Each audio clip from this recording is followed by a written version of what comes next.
અમરેલી જિલ્લાના લાઠીના માલવીયા પીપરિયા ગામ નજીક 3 વર્ષની બાળકી પાણીમાં તણાઈ જતા ફાયર વિભાગ અને તંત્રને જાણ કરવામાં આવી હતી। બપોરના સમયે પાણીના વોકળામાં અચાનક પાણીનો પ્રવાહ વધી જવાને કારણે 3 વર્ષની નંદની નામની બાળકી તણાઈ ગઈ હતી, જેથી ફાયર વિભાગને સ્થાનિક તંત્ર દ્વારા જાણ કર્યા બાદ શોધખોળ હાથ ધરવામાં આવી હતી।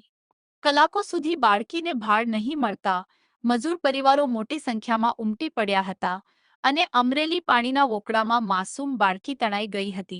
જો કે ભારે શોધખોળ બાદ 3 વર્ષની માસૂમ બાળકીનો મૃતદેહ મળી આવતા પરિવારમાં ભારે આક્રંદ અને સમગ્ર પંથકમાં શોકનું મોજું ફરી વળ્યું હતું।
પહેલા તમારી બાળકી તણાણી છે, કેટલા વાગે ઘટના બની, શું ઘટના બની, નામ શું છે?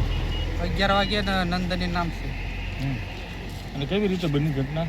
એ તો સંડાસ કરવા બેઠી, ફેર એને 1 મિનિટમાં ખબર નહીં પડી। એટલે કેમાં તણાણી, કેમાં?